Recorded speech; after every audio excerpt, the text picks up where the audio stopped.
Hey Facebook, how are we? So today's the first day back in the office. Have you had a good day? Has everyone had a good day? So we had an interesting day, busy as usual, as you would expect. And I set myself a goal of trying to do a Facebook Live into this group every day in 2019. And it is day 2 and I totally forgot until like 5 minutes ago. So here I am, basically sat in my scruff ready to go to bed, and I thought, shit, I promised I'd do it, so I have to do it. So here I am, very public promise, and so I'm having to make it work. What I really wanted to kind of just reflect on, I was sat here, and the reason I think I remembered this late at night was because I was sitting reflecting on my day, reflecting on what I've done, and actually realizing that it was quite hard for me to get back into the swing of things today. I don't know whether you guys have experienced that, but it felt a little bit like a little bit hard work. I had so many emails to get through. I had so many things to catch up on. We've got our mastermind day tomorrow, so we were prepping all of that stuff. Obviously, we've not been able to get hold of the venue or anything for a few days, so there was quite a lot to get through today. We got it all done, but it just felt like I hit the ground running and kind of had to go crazy. So I was sitting here tonight reflecting on, you know, what's been happening today. And I thought to myself, do you know what?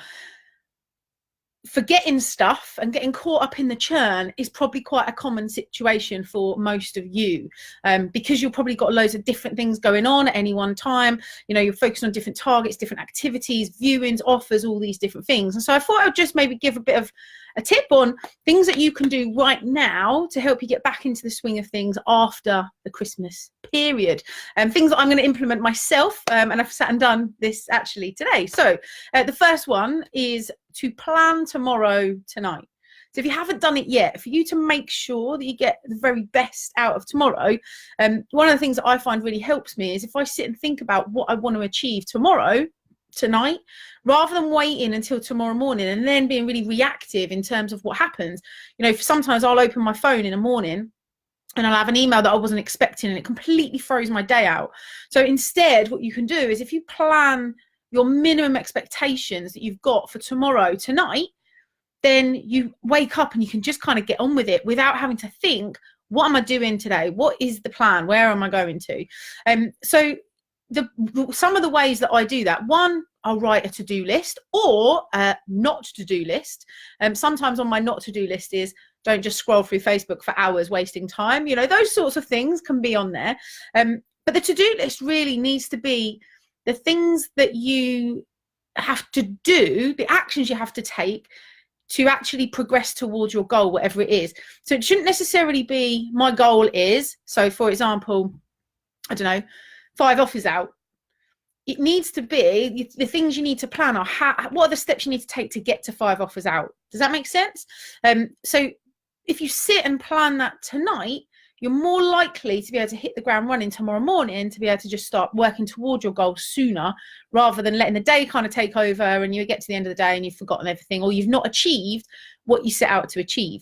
Ultimately, the relentless, consistent actions that you take are the things that are going to bring you the results. So if you can get into a habit of doing this the night before, your days will become far more efficient, your time will become more streamlined, and you'll be able to fit more in. And whether that's more work, or whether that is more time with your family, or whether that's more time in the gym, or whatever it is that you need more time for, the more efficient you can be with your planning, the more likely you are to get it done. So, number 1, plan tomorrow tonight, right? The second thing, and by the way, hello to everybody who's on tonight. I can see a little list of you. Cesar, hello. I think you're on holiday, so amazing that you're on Facebook. Sarah, Julie, AJ, Luke, Quasi, there's loads of you on. Welcome. Hello. Happy New Year to you all. So what we're talking about tonight, guys, those of you who just joined, are 3 things that you can do right now to get back into the swing of things after the festive season. I don't know about you guys, but it took me a little bit to get up this morning and get going. I'm always really excited when I get up and I'm always really keen to get on with it, but it did feel a little bit like I was kind of hitting just craziness again, all like in 1 second. So I thought I'd just share a few tips as to what I think you guys can do to get back into the swing of things if you're struggling at all, like I was. So the second one is to reconnect with people. Now, I don't know about you guys, but for me, quite often I speak to so many people so often. I try really hard to make sure that, one, I remember everything, everybody's names, all those sorts of things. Sometimes it's not possible. I'm not actually great with names. I'm great with faces, but I can always know I've met you and where I met you, but I sometimes don't remember your name. But it's really important that you reconnect with the people that you've met, spoken to, networked with, maybe people that you met last year who you couldn't help or couldn't do anything for last year, that actually, if you reconnected with them now, you might be in a different position, they might be in a different position, and you might actually be able to help each other now. So by reconnecting with them, putting the feelers out, touching base, having coffee, maybe even just sort of sending a WhatsApp backwards and forwards, what you can ultimately do is start to open up your pool of people that you can work with in 2019. Now, reconnecting with people and continuing the relationships that you've got, even if they're people that you couldn't help previously or couldn't help you previously, doesn't mean that you can't help them now. Yeah. And so by reconnecting, what you actually do is you re-spark that relationship that could lead you down a path that you weren't expecting, or could you lead you through a door that actually opens something else for you. You know, by reconnecting with your network that you've already got, it saves you the time, the effort, and the energy having to go out and build another network. Does that make sense? Or additional layers of your network. And this is a really great time for you to kind of reconnect with people that you've maybe not spoken to for 3, 4, 5, 6, 10, 12 months, whatever it is. I find that at this sort of time of year, so we're doing an activity at the minute where we're basically ringing through our investor list to see who's still looking for deals. You know, some people decide that property's not for them. Some people have built a portfolio of rent to rents now, but actually now want to do developments. We need to reconnect on that basis and actually check whether we're even sourcing the right sorts of things for them. We need to check what their budgets are now. Their budgets might have gone up or down. You know, we need to check that they're still looking in the same locations. We need to really make the effort to have a conversation with the people that we've connected with in the past. And January is a really, really great time to do that, because it's kind of a fresh start, clean slate. It's an opportunity for you to open the doors again and start moving things forward. So one of the things that I'd recommend you do from tomorrow, and maybe put this in tip number 1, which was plan tomorrow tonight, put in your plan for tomorrow to maybe reconnect with even just one person that you connected with last year but didn't really continue to kind of work with or talk to because at the time it wasn't quite right. Put the feelers out, reconnect with them, talk to them, see whether there's anything that you can help them with at the moment. And you might find that actually that opens up opportunities for you now, January, this quarter, this year, whatever it looks like. Make the effort to actually go out and talk to people. You speak to more people more often, you'll do more deals. More people or more often, you'll make more money. I learned that when I was in recruitment, and it's something that's absolutely rung true in every aspect of my businesses since I was in recruitment when I was like 19, 20, something like that. So yeah, reconnect. Tip number 2 is reconnect with people that you've already connected with previously, whether it was at networking events. I don't know if you're anything like me and you've got a drawer full of business cards of people that you've called or had a conversation with but haven't actually done business with yet. Pick the phone up to those people. Make an effort to have conversations with those people. You know, the agents that you spoke to in 2018 who hung up on you, told you no, rejected your offers, whatever it was. Reconnect with those people, talk to them again, have conversations with them and find out whether now they're in a different position, whether now they've got the stock that you need, whether now that deal that you wanted that got rejected, they might be open to accepting that offer. Whatever it is that you need to do, pick the phone up, have a conversation with more people more often by reconnecting rather than having to work hard to connect in the first place. And you find that actually those doors will start to open. So that's tip number 2. I've written them down because it's late and I would have forgotten these live. So tip number 3 is for those of you that have just joined. This live is really one part of my promise to the community, which was to put a Facebook Live out every single day in 2019. I'm already in day 2 and I basically forgot until now, 9 o'clock-ish. So that's why it's late. So thank you for your patience. But secondly, it's really actually about sharing with you just some ideas and suggestions that I've got that will help you get back into the swing of things. I don't know about you, but if you were back in the office today, I took a little bit of time to switch back on. It took a pretty strong coffee this morning to kickstart my engines.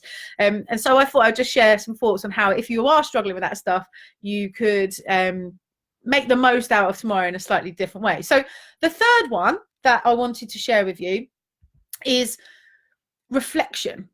Taking the time every day to sit and reflect over what you've done today and what that's meant to you in terms of how you feel about it, whether it's positive, negative, whether it's impacted you in a good way or not, whether it's something you'd want to repeat or not, whether you've actually contributed any positive energy into the world at all, and whether any positive energy has been contributed to you, whether you've got anything to be grateful for. Yeah.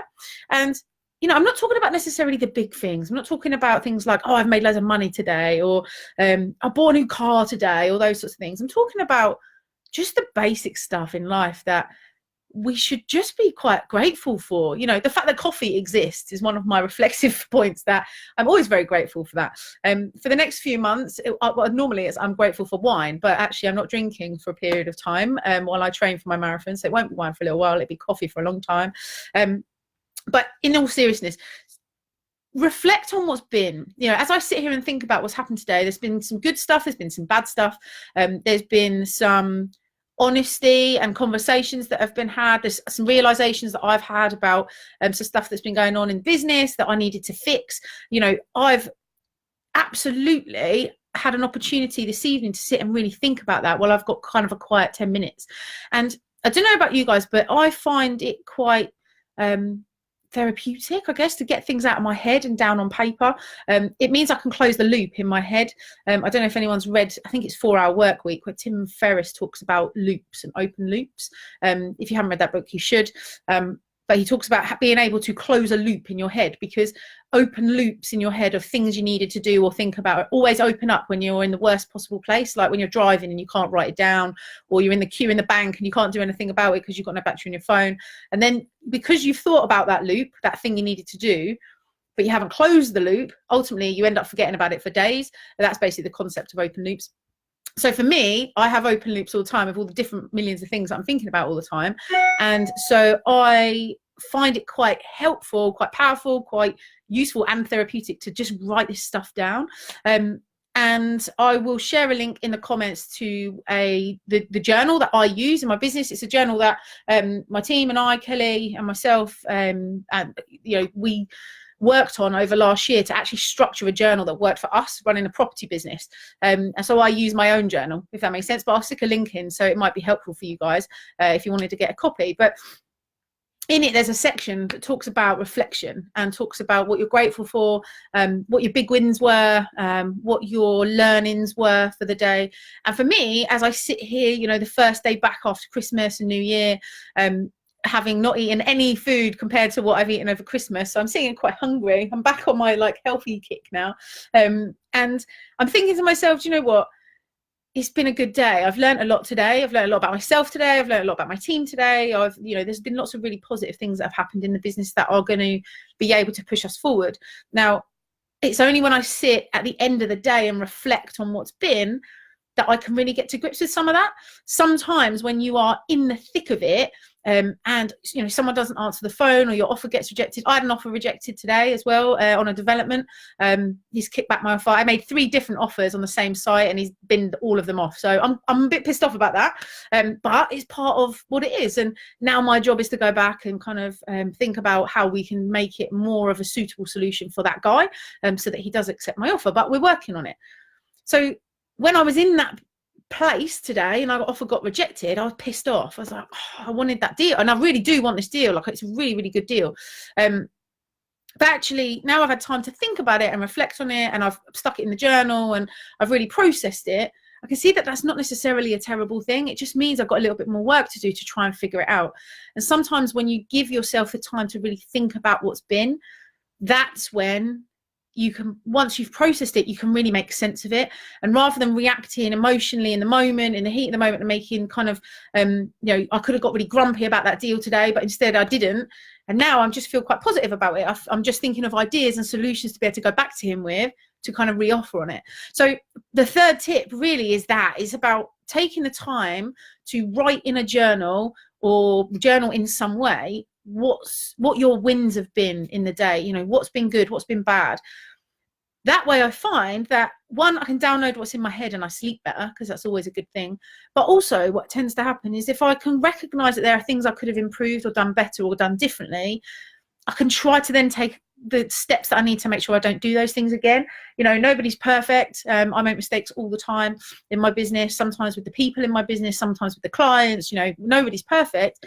But if you can recognize the things that have gone wrong, you've got more of a chance of fixing them. But unless you can physically see that or take it out of your head and reflect upon it, it's really hard to do. So keeping a journal is absolutely what I would recommend as my third tip for this evening. So 3 things that you can do right now to get back into the swing of things. So guys, there's quite a few of you on this evening. Thank you very much for joining me. Is there any questions or anything you guys want to bang into the comments while I'm on here? The point of these lives I'm going to be doing throughout 2019 are really to add as much value to this community as I possibly can. Hopefully to download just some of the stuff that's in my head about what we do in the business that can help you to make 2019 the best year that it can be. So if you have got any questions, stick them in the comments box. Let's have a quick look through. Hey Kudrat, how are you? I can see that you've said hello. Hey Luke, I'm looking forward to seeing you tomorrow, Luke. Luke, who's one of our masterminders, which I'm going to tell your secrets, Luke, has had viewings on his first HMO today and has filled rooms for the first time ever. So I'm super proud of you. Well done. Very, very cool. Who else have we got on here? Emma, hello. How are you? I've been really good today. Training, marathon training. So Emma is my marathon accountability partner. We are doing a 20-mile run in March together. She's going to be getting me ready for the marathon so I don't die. That is the objective. I did a video last night about my goals for this year, which were to run a marathon and not die, and to build 20 houses. And Emma is my accountability partner for that. So hello, Emma. How are you? Amazing, amazing, amazing. So there's quite a few of you. There's a couple of questions, but I think I've kind of answered most of them already. And Luke, you're very welcome. I'm really excited to hear what you've been up to. So guys, I'm going to leave it there. Thank you very much for your time. Thanks for hanging out with me for 10 minutes or so. Have an amazing rest of your evening. I look forward to hearing what's going on in this community over the next few weeks, few months, few days, etc. It's going to be really good fun. Make sure you update me with your goals and your progress and all those sorts of things. And it's because I'm always very excited to see what's going on. Have an amazing evening. I'll catch up with you tomorrow.